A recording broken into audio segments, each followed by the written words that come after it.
बिस्मिल्लाहिर्रहमानिर्रहीम। अस्सलाम वालेकुम नाज़रीन, एक नए व्लॉग के साथ आपकी खिदमत में हाज़िर है। नाज़रीन, आज की इस वीडियो में आपके साथ कुछ नई इन्फॉर्मेशन शेयर करेंगे, बिलखसूस शहर इक़्तिदार में इस वक्त क्या चल रहा है। एक जानिब तो हमें ख़बरें ये मिल रही हैं कि हुकूमत जो है वो पीछे हटने पर मजबूर हो चुकी है। जहाँ तक ताल्लुक़ है आइनी अदालत के क़याम का, आइनी अदालत के क़याम पर अब हुकूमत भी सोच में पड़ चुकी है, क्योंकि दूसरी जानिब हम देख रहे हैं कि जो आला अदलिया है, बिलखसूस जो अक्सरियती जजेस साहिबान हैं, वो पीछे हटने को हरगिज़ तैयार नहीं है और उनके मुमकिना रद्द-ए-अमल से भी बचने के लिए अब हुकूमत को सोचना पड़ रहा है कि वो अब अगला लाए-अमल क्या अपनाएंगे। दूसरी जानिब जो इस पूरे मामले के अंदर गेम चेंजर साबित हुआ है वो पाकिस्तान तहरीक-ए-इंसाफ का वो प्रोटेस्ट था जो 3 से 4 रोज़ तक मुसलसल चलता रहा और वो लीडरलेस प्रोटेस्ट था। कायदीन मौजूद नहीं थे मगर कारकुनान बड़ी तादाद में न सिर्फ मौजूद थे बल्कि अपने हक़ के लिए लड़ते भी रहे और मार भी खाते रहे। और इसके साथ साथ मौलाना फजलुर रहमान साहब अब भी उन्होंने काफ़ी हद तक जो हुकूमत है या इस्टेब्लिशमेंट है उसको मुश्किल में डाल रखा है। और अब तो बहुत से ये लोग जो करीब हैं इस्टेब्लिशमेंट के, वो भी ये कहने पर मजबूर हो चुके हैं कि शायद इस्टेब्लिशमेंट भी आइनी अदालत के क़याम से वक्ती तौर पर पीछे हट चुकी है, क्योंकि इस वक्त तमाम तर फोकस SCO समिट पर है। और SCO समिट के बाद ये कहा जा रहा है कि मुमकिना तौर पर एक कोशिश और ज़रूर की जाएगी आइनी तरमीम लाने की या आइनी अदालत के क़याम की। बहरहाल जो दमखम हम तकरीबन आज से 3-4 रोज़ पहले तक देख रहे थे वो अब बाकी नहीं रहा। जो सूरत हाल है वो हर गुज़रते पल के साथ बदलती जा रही है। अब तो लोग ये भी दावा करने लग गए हैं कि मुमकिना तौर पर जस्टिस मंसूर अली शाह साहब का बतौर chief justice of Pakistan notification भी बस होने को है। जैसे ही वो नोटिफिकेशन होगा जो इब्हाम है वो भी दूर हो जाएंगे। मगर फिर लोग ये भी दावा करते हैं कि अगर हुकूमत नोटिफिकेशन जारी करने के बाद भी आइनी तरमीम करने में कामयाब हो जाती है तो नोटिफिकेशन वापस लेने में भी शायद ये हुकूमत हिचकिचाएगी नहीं। अब जो जजेस साहिबान हैं, हमने आज कोशिश की है ये पता लगाने की कि क्या कोई मुमकिना तौर पर उनकी जानिब से भी रद्द-ए-अमल आ सकता है, क्योंकि उसके ऊपर बात तो हो रही थी। बहरहाल ये कहा जा रहा था कि अक्सरियती जजेस साहिबान और नहीं तो कम से कम एक मुश्तरका ख़त लिख देंगे और उस ख़त के अंदर जनाब काजी फ़ायज़ ईसा साहब पर अदम एतमाद भी कर सकते हैं और इसका भी फिर आगे एक ज़्यादा सख्त जो रद्द-ए-अमल है जजेस साहिबान का वो ये भी हो सकता था कि वो एक फुल कोर्ट मीटिंग बुला लें तमाम जजेस साहिबान पर मुश्तमिल, जिसको हेड करें जनाब मंसूर अली शाह साहब। भले ही जस्टिस काजी फ़ायज़ ईसा उसमें शरीक ना हो, मगर जब अक्सरियती जजेस साहिबान बैठ कर कुछ फ़ैसले कर लें, बिलखसूस उन रूल्स को अमेंड कर दें जिनको अमेंड करने के लिए किसी ज़माने में जनाब काजी फ़ायज़ ईसा भी फुल कोर्ट बुलाने का मशवरा दिया करते थे जस्टिस उमर अताब बंदयाल को। अब अगर सीनियर प्योने जज जस्टिस मंसूर अली शाह ये काम कर लेते हैं तो उससे उनकी मुश्किलात तो बढ़ेंगी ही, मगर साथ साथ जो रेफरेंस है जो ऑर्डिनेंस है, जो सदारती ऑर्डिनेंस है जो रातों रात आया, अटॉर्नी जनरल ऑफिस को भी मालूम नहीं था उस ऑर्डिनेंस का, और उस ऑर्डिनेंस के आते ही कैसे कमेटी की शक्ल तब्दील की गई, जस्टिस मुनीब अख्तर को बाहर किया गया और फिर 63A का रिव्यू फिक्स करवा उसको बाद अज़ा हमने देखा कि रिव्यू को एक्सेप्ट भी कर लिया गया और जनाब काजी फ़ायज़ ईसा की सरबराही में 5 रुकनी हम ख्याल बेंच ने जस्टिस मुनीब अख्तर के फ़ैसले को कलअदम करार दे दिया। अब अगर नाज़रीन ये जो अक्सरियती जजेस साहिबान हैं ये उस एक्सट्रीम पर चले जाते और फुल कोर्ट बुला लेते और उस फुल कोर्ट के अंदर उस सदारती ऑर्डिनेंस को ही ख़त्म कर दिया जाता, गैर मौसर कर दिया जाता, तो ऑब्वियसली उसके नतीजे में वो कमेटी जो जनाब काजी फ़ायज़ ईसा और जनाब अमीनुद्दीन ख़ान पर मुश्तमिल कायम हुई और उसने फिर बेंचेस तश्कील दिए, उसके फ़ैसले भी फ़ारिग हो जाते हैं और उन फैसलों में फिर 63A का जो फ़ैसला दिया गया 5 रुकनी लार्जर बेंच की जानिब से, एक मुतनाज़ बेंच की जानिब से, वो भी ख़तरे में पड़ सकता है। तो ये तमाम तर वो बातें हैं जिनके ऊपर गौर खोज किया जा रहा है। आज भी बताया ये गया कि तकरीबन घंटों पर मुश्तमिल जो है वो इजलास जजेस वो हुकूमती वकला का हुआ वज़ीर-ए-आज़म ऑफ़िस में। कल भी इसी तरह 8 से 9 घंटे तक सर जोड़कर बैठे रहे और बताया यही जा रहा है जो अब वहाँ पर राय कायम हो रही है वो यही हो रही है कि अदलिया के साथ मज़ीद किसी भी तरह की हंगामा आराई या लड़ाई को वो अफोर्ड नहीं कर सकते। बिलखसूस इस मौके के ऊपर जब अब एक ट्रांजिशनल फेज़ में बातें आ चुकी हैं और देख चुके हैं वो लोग कि उनके पास नंबर्स भी बज़ाहिर पूरे नहीं हैं। आज मैं सुबह ही एक ख़बर पढ़ रहा था जहां पर बताया गया कि अब भी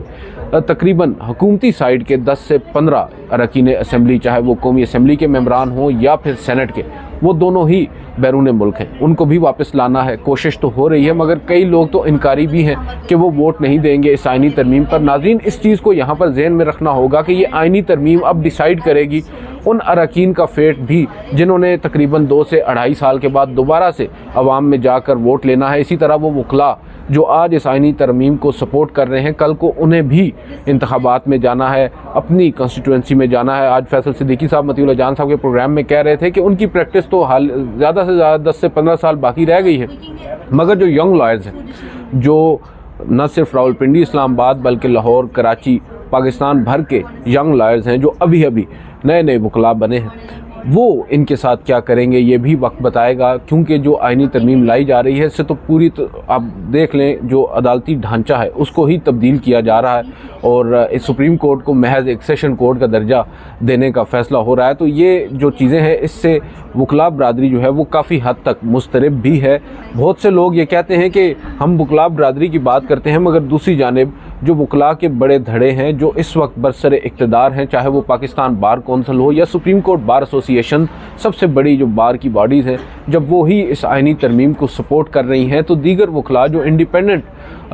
वकला हैं उनकी सोच क्यों कर इतनी ज़्यादा हावी होगी। तो उसमें बात यह है पहली कि अव्वल तो ये सिर्फ 2 बार एसोसिएशंस या बार कौंसिल्स की बात नहीं, हम पूरे पाकिस्तान के वकला की बात कर रहे हैं। और जो यंग लॉयर्स हैं उन्होंने ही कल पाकिस्तान बार कौंसिल होना है, उन्होंने ही कल सुप्रीम कोर्ट बार एसोसिएशन होना। और मोस्ट इम्पॉर्टेंटली आज जो आपने नाज़रीन एक डेवलपमेंट शायद आपकी नज़र से गुजरी हो, आज 6 मुख्तलिफ आइनी दरख्वास्तें मुख्तलिफ अदालतों में दायर हुई हैं, न सिर्फ 5 हाई कोर्ट्स में बल्कि even supreme court of Pakistan में एक दरख्वास्त दायर हुई है। और तमाम तर दरख्वास्तों का जो फोकस है, जो मतमे नज़र है, वो आइनी तरामीम को रोकना है। उन आइनी तरामीम के ऊपर मोस्ट इम्पॉर्टेंटली जो मुस्तफ़ा नवाज़ खोखर हैं उन्होंने दरख्वास्त आज दायर की है इस्लामाबाद हाई कोर्ट में। इसी तरह बैरिस्टर सलाहुद्दीन ने एक दरख्वास्त ड्राफ्ट की है सिंध हाई कोर्ट के अंदर, और भी तमाम हाई कोर्ट्स के अंदर, इवन सुप्रीम कोर्ट के अंदर Balochistan high court bar council गालिबन उन्होंने दरख्वास्त दायर की है, चैलेंज किया है इन आइनी तरामीम को और कलअदम करार देने की इस्तदा भी की है और रोकने का कहा है कि उन आइनी तरामीम को रोका जाए। मोस्ट इम्पॉर्टेंटली जो हमने देखा है इन सब दरख्वास्तों में एक चीज़ कॉमन है, वो ये है कि जैसा कि मुस्तफ़ा नवाज़ खोखर साहब की मैं भी पिटीशन पढ़ रहा था, उसमें ये लिखा हुआ है कि डिबेट होना चाहिए। तकरीबन 4 हफ्तों को उन्होंने कहा है कि 4 हफ्तों में पब्लिक डिबेट होना चाहिए। किसी भी आइनी तरमीम के ऊपर जब इस तरह की कानून साजी लाई जाती है तो उसके ऊपर डिबेट लाजमी है, चाहे वो पार्लिमान में हो, चाहे वो पब्लिक हो, मीडिया के ऊपर हो। उसको पहले कम से कम पब्लिक तो किया जाए कि आप तरमीम ला क्या रहे हैं। अभी तक तो ये वाज़ेह ही नहीं है। एक ड्राफ्ट आया था कुछ अर्सा कबल जो कहीं और से आया था, शायद हुकूमत को भी उसी वक्त मिला था, वो तो पब्लिक हो गया। उसमें जो कुछ था उसको तो मुस्तरद भी कर दिया गया तमाम ही तकरीबन हलकों की जानिब से। इवन जस्टिस काजी फ़ायज़ ईसा के नाम के ऊपर जो हुकूमती वकला के धड़े हैं वो भी काफ़ी हद तक हमें नज़र आया कि नालां थे। वो भी नहीं समझते कि जनाब काजी फ़ायज़ ईसा साहब 25 अक्टूबर के बाद किसी भी हैसियत में कंटिन्यू रखें, चाहे वो सुप्रीम कोर्ट ऑफ पाकिस्तान के चीफ जस्टिस के तौर पर हो या फिर फेडरल कॉन्स्टिट्यूशनल कोर्ट के चीफ जस्टिस के तौर पर। उनके नाम पर बज़ाहिर नज़र यही आ रहा है कि वकला फ्रेटर्निटी भी काफ़ी हद तक अपने तहफ़्फ़ुज़ात का इजहार कर रही है और वो नहीं समझते कि वो एक बेहतर चॉइस होंगे चीफ जस्टिस के लिए। एक तो ये मामला है जिस पर अब हुकूमत सोच विचार में पड़ रही है कि अगर हमने बज़ाहिर जिस शख्स के लिए ये पूरी एक्सरसाइज की है, मेहनत की है, उस शख्स को ही अगर हम chief justice of the federal constitution court न तैनात कर सकें तो फिर इस पूरी एक्सरसाइज का फ़ायदा क्या।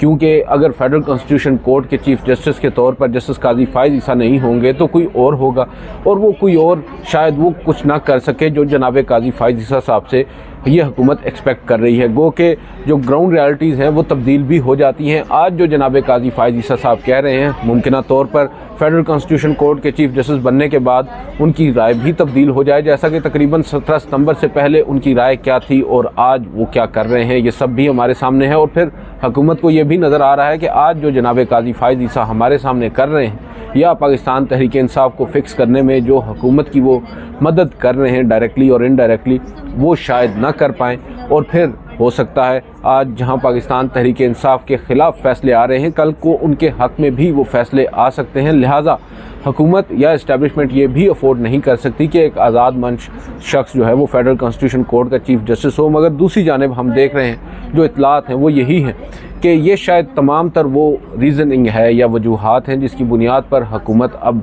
ये सोचने पर मजबूर है कि क्यों ना इस मामले को मौखर कर दिया जाए। फेडरल कॉन्स्टिट्यूशनल कोर्ट का क़याम हो या ओवरऑल आइनी तरमीम हो, इस पूरे मामले को ही मौखर कर दिया जाए और बाद अज़ां 26 अक्टूबर को जनाब मंसूर अली शाह साहब के बतौर next chief justice of Pakistan oath लेने के बाद जो सूरत हाल है उसको देख कर फिर परखा जाए। क्योंकि अब भी इन खदशात का तो इजहार बरमला तौर पर हुकूमत के वो लोग जो बड़ी अहम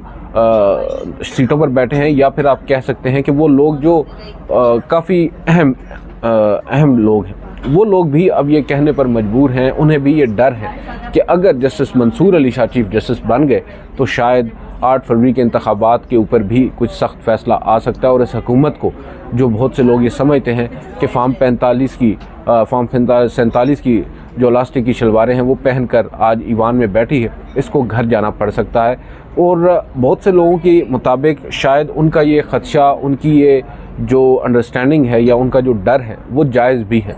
उनको मालूम तो है ही कि वो कैसे पार्लिमान में आकर बैठे हैं, तकरीबन आधे या आप कह सकते हैं निसफ वोटों से हारने वाले अरकान असम्बली या उम्मीदवारान जब अरकान असम्बली का ओथ ले लें और उसमें बैठकर न सिर्फ ओथ लेकर इंजॉय करें बल्कि आइनी तरमीम भी करने लग जाएं, आइनी ढांचे को ही तब्दील करने लग जाएं, तो फिर उनको इस बात का डर तो होता ही है कि जिस बुनियाद पर वो आए हैं अगर वो बुनियाद ही साबित हो जाए कि खोखली है फिर उन्हें घर जाना पड़ सकता है। तो ये वो बातें हैं जिस पर ख्वाजा आसिफ साहब बार बार ये कह रहे हैं कि हमें ये पैगाम मिल रहे हैं, हमें ये वाइब्स मिल रही हैं कि अगर justice Mansoor Ali Shah chief justice बन गए तो शायद इस हुकूमत को भी घर जाना पड़ सकता है। 8 फरवरी के इंतखाबात के ऊपर भी सवालात उठ सकते हैं। जस्टिस अतर मिनल्ला की वो ऑब्जर्वेशन है जिसको जवाज़ बनाकर ये सब कुछ कहा जा रहा है, जहां उन्होंने 8 फरवरी के इंतखाबात के ख़िलाफ़ इमरान खान साहब की जो दरख्वास्त सुप्रीम कोर्ट में इस वक्त भी पेंडिंग है उसको समाअत के लिए मुकर्रर करना वक्त की ज़रूरत करार दिया था। हुकूमती साइड ये समझती है ये वो इशारा है जिसके बाद वो अफोर्ड नहीं कर सकते जनाब काजी फ़ाइज़ ईसा साहब के बाद जनाब मंसूर अली शाह साहब का चीफ जस्टिस बनना, क्योंकि अगर ये सब कुछ हो गया जिस तरह वो सोच रहे हैं तो फिर उनका घर जाना भी ठहर चुका है। 25 तारीख को जहां जनाब काजी फ़ाइज़ ईसा साहब रिटायर हो रहे हैं, इसी तरह इस हुकूमत की भी रिटायरमेंट की एज करीब आ सकती है अगर मंसूर अली शाह साहब चीफ जस्टिस बनते हैं। बहरहाल इसके ऊपर जो मेरे 2 सेंट्स हैं वो ये हैं कि justice Mansoor Ali Shah most probably इस तरफ जाएंगे ही नहीं। वो पहले तो कोशिश करेंगे कि अपना हाउस इन ऑर्डर करें। उन्होंने अपना हाउस इन ऑर्डर करने के लिए बरमला तौर पर कोशिश भी की और कॉन्फिडेंस भी देने की कोशिश की अपनी लोअर कोर्ट्स को, हाई कोर्ट्स को। आपको याद होगा तो नाज़रीन अब जो सूरत हाल है वो हम देख रहे हैं कि खेल जो है वो तकरीबन फ़ैसले को मोड़ में आ चुका है और सूरत हाल हर गुज़रते दिन के साथ तब्दील तो हो रही है। मगर दूसरी जानिब एक चीज़ जो काबिल गौर है वो है जस्टिस काजी फ़ाइज़ ईसा साहब के साथ खड़े होने वाले वो 4 से 5 जजेस। मैं एडहॉक जजेस की बात नहीं करूँगा, वो तो चलें एक मुख्तसर से मुद्दत के लिए आए हैं, कल को वो वापस भी चले जाएंगे, हो सकता है जल्द ही वापस चले जाएँ। मगर मोस्ट इम्पॉर्टेंटली वो लोग जो आज जस्टिस काजी फ़ाइज़ साहब के साथ खड़े हैं उन 17 जजेस साहिबान में से जिनमें हमें नज़र जो आते हैं वो जस्टिस जमाल खान मंदोखेल हैं, जस्टिस अमीनुद्दीन खान हैं, जस्टिस नईम अख्तर अफ़गान हैं। अब बदकिस्मती देखिए कि चौथा जज मुझे याद भी नहीं आ रहा। ये जो जजेस साहिबान जो आज जनाब काजी फ़ाइज़ साहब के साथ खड़े हैं, जिनमें से जस्टिस जमाल खान मंदोखेल के बारे में ये कहा जाता है कि वो कोशिश करते रहते हैं कि दोनों कैंप्स के दरमियान राब्तों को बहाल रखा जाए या फिर जो दूरियां हैं उनको दूर किया जाए, मगर उनको कोई बताए कि ये दूरियां अब महज दूरियां नहीं है, ये एक खलफिशार है जो इतना जल्दी पुर होने वाला नहीं है, इतना जल्दी ख़त्म होने वाला नहीं है। गो के ख़बरें तो चलवाई जा रही हैं कि जस्टिस याहिया अफरीदी साहब ने कोशिशें की हैं, जस्टिस याहिया अफरीदी साहब ने काजी फ़ाइज़ साहब से भी बातचीत की है कि भाई इन मामलात को दूर किया जाए, मगर हमारी इतलात यही हैं कि ये महज ख़बरें ही हैं, ये महज चलवाई ही जा रही हैं और शायद ये कोशिश की जा रही है कि जनाब काजी फ़ाइज़ साहब को एक फेस सेविंग दी जाए या एक सेफ़ एग्ज़िट दिया जाए ताकि जब वो जाएं तो उनको वो एम्बैरसमेंट फील ना करनी पड़े जो बहुत से लोग एंटिसिपेट कर रहे हैं। क्योंकि इस वक्त जो काजी फ़ाइज़ साहब का रवैया है, जो उन्होंने रवा रखा है अपने ब्रदर जजेस साहिबान के साथ, बिलखसूस सीनियर जजेस साहिबान के साथ, उसके बाद हम देख रहे हैं कि जो जजेस साहिबान हैं उनके दिलों में भी कुछ ज़्यादा कड़वाहट आ चुकी है। आपको याद होगा जब justice Umar Ata Bandial chief justice थे, उस वक्त हम जैसे कुछ नादान ये कहा करते थे कि बड़ी ज़्यादती हो रही है जस्टिस काजी फायद ईसा साहब के साथ, उनको 2-2 मरलों के केसेस में उलझाया हुआ है, लार्जर बेंचेस में नहीं बिठाया जाता, स्पेशल बेंचेस का उनको हिस्सा नहीं बनाया जाता, और जो मुकदमात उनके सामने लगाए जाते हैं वो पब्लिक इम्पोर्टेंस के नहीं होते, गो के पब्लिक के जो मुख्तलिफ नोयत के केसेस होते हैं, पर्सनल लेवल के केसेस होते हैं या डिस्प्यूट्स होते हैं, उनको उनके सामने मुकर्रर किया जाता है, सियासी मुकदमात उनके सामने नहीं लगाए जाते। और इसी तर्ज पर हमें ये ख़दशा था कि जब जनाब काजी फायद ईसा साहब चीफ जस्टिस बनेंगे तो क्या ये भी उन जजेस के साथ जो पहले जस्टिस उमर अता बंदयाल साहब के साथ करीब थे, उनके साथ यही रवैया रवा रखेंगे। तो हमने उस वक्त जब उनकी ओथ टेकिंग थी, मुझे याद है मैंने मुख्तलिफ जो जजेस साहिबान हैं जो हमें लगता था कि जनाब काजी फायद ईसा साहब के कैंप के हैं, आज वो मुखालिफ कैंप में बैठे नज़र आते हैं, उनसे ये एक अंडरस्टैंडिंग लेने की कोशिश की कि पता चले कि क्या होगा जस्टिस इजाजुल हसन के, जस्टिस मुनीब अख्तर के साथ, वो जजेस साहिबान जो जस्टिस बंदयाल साहब के बड़े करीब थे। तो हमें ये दावे के साथ हमारे सामने ये बात की गई कि आपको अंदाज़ा नहीं है काजी साहब ने कितनी ग्रेस का मुजाहरा किया है, काजी साहब ने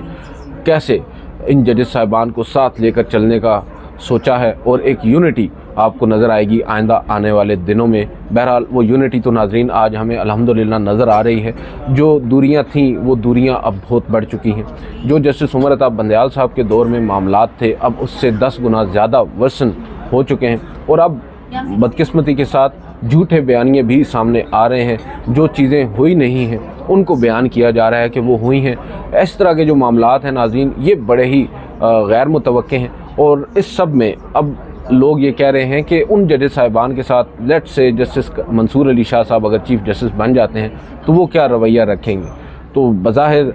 मैंने जैसे जस्टिस जमाल खान मंदोखेल साहब की एक्सेप्शन की बात की, उन्होंने तो दोनों का रांझा राज़ी रखने की कोशिश की है, मगर जस्टिस अमीनुद्दीन ख़ान और जस्टिस नईम अख्तर अफ़गान, ये वो 2 जजेस साहिबान हैं जिनका शायद कसूर ये इतना बड़ा नहीं है कि वो जस्टिस काजी फायद साहब के साथ रहे हैं। वो उनकी अपनी इंडिपेंडेंट सोच है, इंडिपेंडेंट राय है, शायद उनकी राय हमसे ज़्यादा वो बेहतर समझते हों, और उनको बेहतर लगा हो कि जस्टिस काजी फायद साहब का मौक़िफ़ शायद मंसूर अली शाह या अक्सरीती जजेस साहिबान से ज़्यादा बेहतर है, उन्होंने उनका साथ दिया हो। मगर जो ज़्यादा अफसोसनाक या ख़तरनाक चीज़ है वो उन 2 जजेस साहिबान का वो इख्तिलाफी नोट है जो उन्होंने 8 जजेस के अक्सरीती फ़ैसले के बाद दिया था, मुख्तसर फ़ैसले के बाद, जिसमें उन्होंने अपने उस केस को मेरिट्स के ऊपर परखने की बजाय उन 8 जजेस साहिबान के उस मुख्तसर फ़ैसले को परखने की कोशिश की थी, और ना सिर्फ परखा था बल्कि उसको गैर आइनी करार दे एक आइनी इदारे को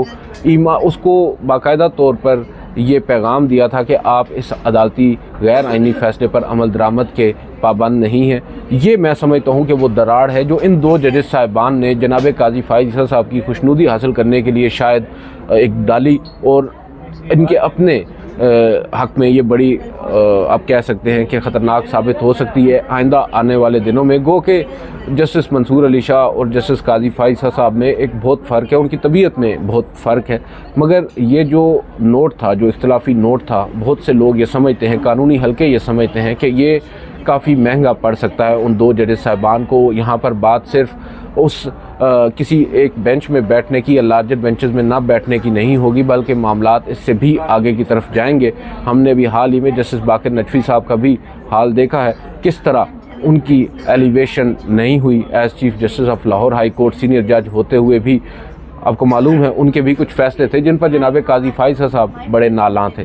और उन्होंने उस बुनियाद पर फिर उनको chief justice Lahore high court ना लगाने का फ़ैसला किया और ना ही उन्हें सुप्रीम कोर्ट में एलिवेट किया। तो बहुत से ऑप्शंस होते हैं जजेस साहिबान के पास। अब नाज़रीन जो सूरत हाल है वो ये है कि बिलावल भुट्टो ज़रदारी साहब ने अब से कुछ देर कबल ही कुछ सहाफ़ियों से गुफ्तगू में एक मरतबा फिर ये कहा है कि 25 अक्टूबर से पहले, बड़े पुरएतमाद लहजे में उन्होंने कहा है कि 25 अक्टूबर से पहले वो आइनी तरमीम पास करवा लेंगे। और 25 अक्टूबर से पहले आइनी तरमीम क्यों पास करवा लेंगे, ये बात उन्होंने हमसे जब मुलाकात हुई थी वाज़े की थी। उन्हें मालूम है कि जस्टिस काजी फायद साहब के होते हुए तो ये आइनी तरमीम हो सकती है, मगर जनाब मंसूर अली शाह साहब के चीफ जस्टिस बनने के बाद उनको ये आइनी तरमीम मुमकिन होती नज़र नहीं आ रही। तो ये कोशिश तो एक ज़रूर की जाएगी, मगर दूसरी जानिब ये देखा जा रहा है कि हुकूमत अब काफ़ी हद तक पीछे हटने को तैयार है।